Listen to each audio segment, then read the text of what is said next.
Today, I will be talking with Dr. Mishra about her education philosophy. And Dr. Mishra have a very smart advice for parents, how to spend very short amount of high quality time versus a lot of unquality time, and how to develop the intimacy that will make your child an amazing learner, and also how to support their mental health. So I'm sure you're going to enjoy this podcast. So Dr. Mishra, thank you for joining me today for this little podcast. Thank you, Emmy. And I'm glad that I'm here on this platform. And it's a pleasure connecting with you. Wonderful. So, Dr. Mishra, like the goal of this podcast is always to enrich educators and parents about your educational philosophy. So the first question that I always ask with, how did you become an educator? Um, I grew up seeing my grandmother being a teacher.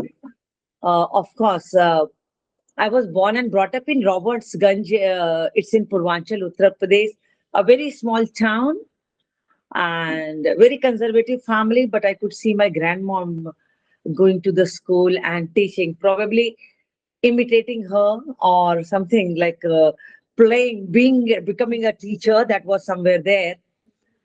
And instinctively, like every family member getting associated with the education field, that was also a motivation for me to become an educator. And what was the journey? So you saw your grandma, you say, okay, that's a good inspiration. What do you do next? Next, got married very early when I was in class 10. So came to my father in-law's house. And yes, but there was something going in the mind behind what next, the way you asked just now, what next.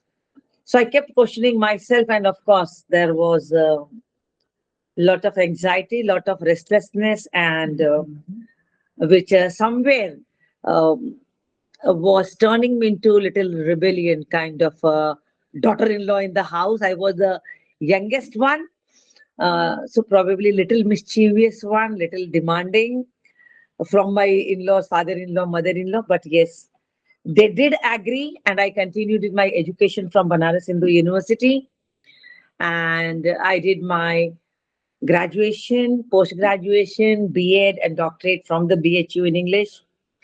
In the meanwhile, I had four kids, four children, while I was studying throughout that, and three boys and a daughter. Like I have, all are grown up. I am like a grandmother of five kids now. They are all settled.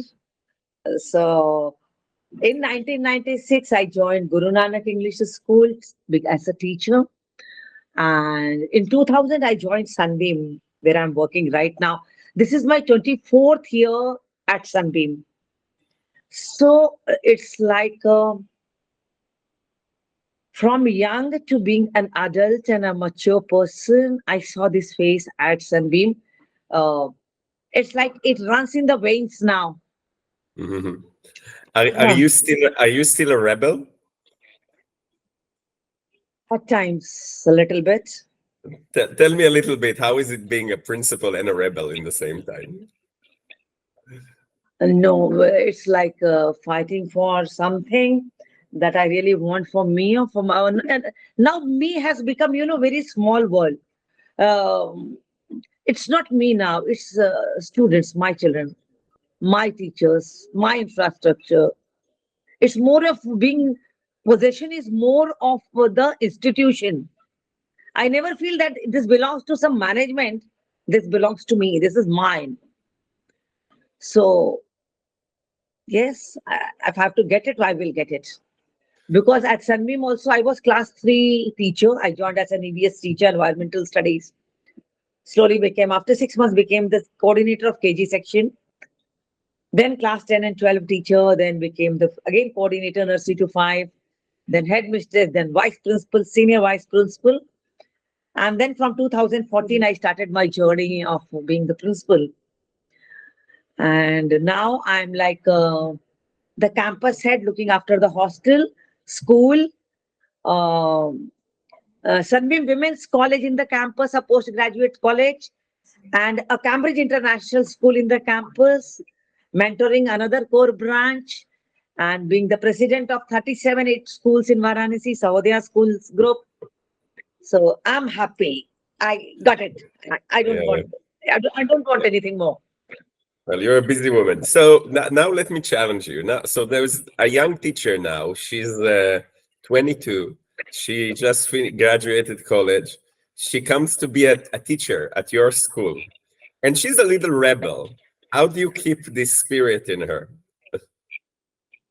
Yeah, a very nice question. I would love to have her in the system because I know the people who can challenge even you have substance in them.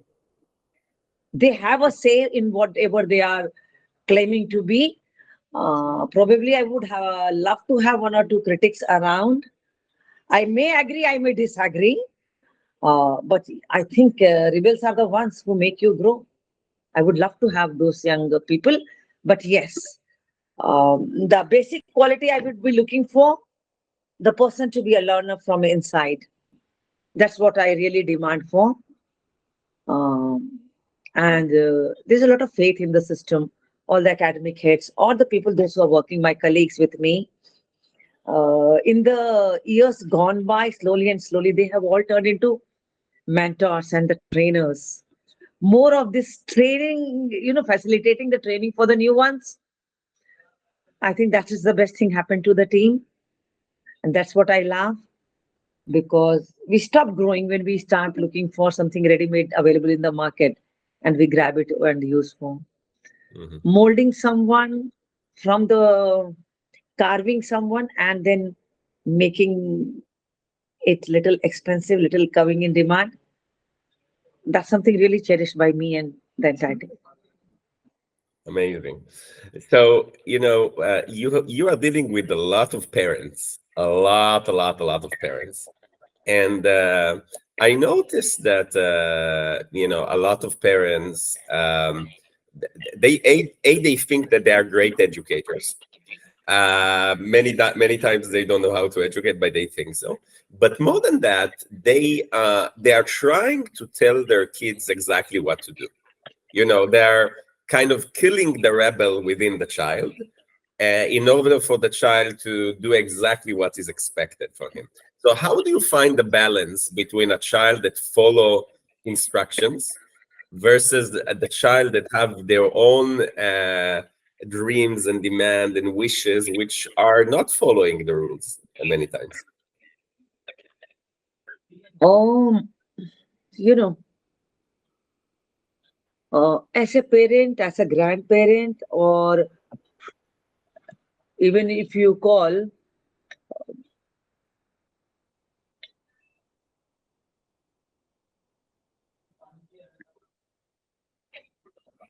or like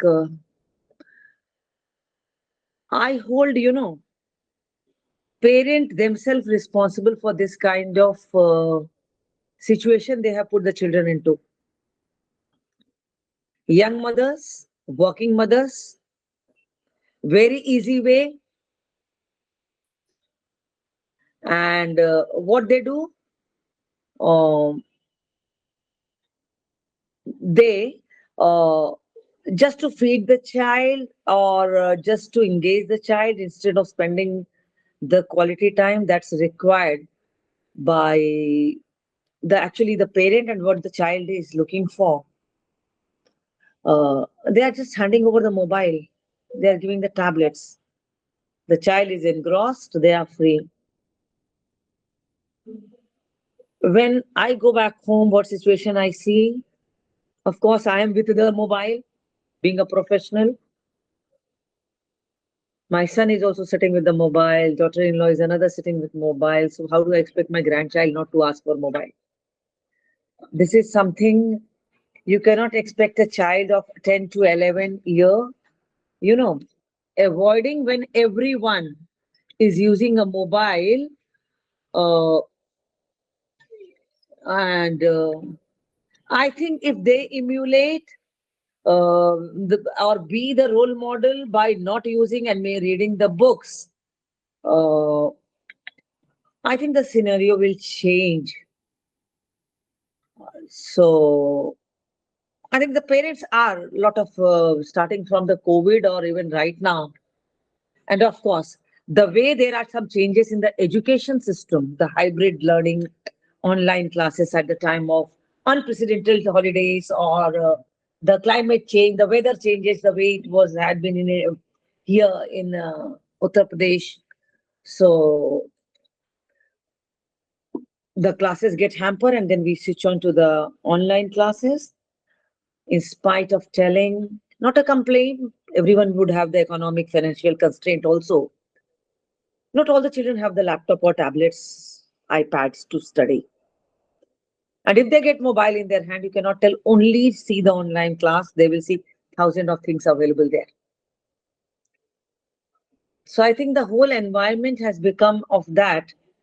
It's like a vicious circle. It's difficult to come out of them. I think the digitalization of education is not going to end. Children will take a lot of time. The way we had a lot of difficulty in bringing children back after COVID, making them write. Reading and writing was a big challenge in the schools. I think it will take a lot of time to come back to the last years, or maybe not even. We are going to be trapped even more digitalization of education in the days to come. Mm-hmm. So if you had to And give like 3 advices to parents, what a new parent come to the school system, their child is joining school, what advices would you give them to do or not to do with the child?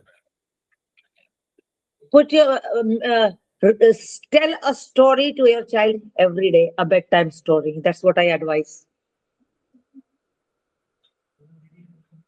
Tell a story to your child every day before the child goes to bed. One. Second, by the time the child is in KG to upper KG, kindergarten, second level, start giving the picture books. Listen to the child's story, what he frames. And third is provide a good, equipment, a good system for the child to study. Give a laptop, give a PC, give a tablet, not the calling tablet, educational tablet or iPad to your child instead of handing over the mobile. So these are the 3 things we continuously talk to the parents, and we keep on talking talking to them about spending some quality circle time. When there are interfaces or interviews, they tell, "Ma'am, we spend 4 hours with our child from 3 p.m. to 7 p.m. when the child is at home." I said, "I'm not talking about that. You are cooking curry in the kitchen and you are giving some instruction to the child. I'm not talking about that time. I'm talking about those 20 minutes when you are there and your child, the baby is there, and you both are spending time with each other, with not even your husband around, with not even your spouse around." Mm-hmm. How much time you give that to your child? How much time do you give to listen to the child? So I will go ahead. I think that connect which is missing probably is pushing the child more and more towards social media platforms, getting more looking for more satisfaction from the likes and comments instead of the hugs and cuddles of the mother and the brother and the parent. I have this feeling, very personal feeling. Okay, Dr. Mishra, this is actually a perfect way for us to end, because I will take from our discussion exactly this, that it's not about the quantity of the time, it's about the quality of the time that you invest with your child and the intimacy that you develop as the best way to take them, to let them grow in a healthy way. By the way, I will also add the mental health to that. It also improves the mental health dramatically when you do that. So thank you so much. Thank you for everything you're doing with Bree Books as well. And it was really a pleasure to talk to you. Thank you, Mr. Ami. Thank you. Glad to be there with you. Thank you so much.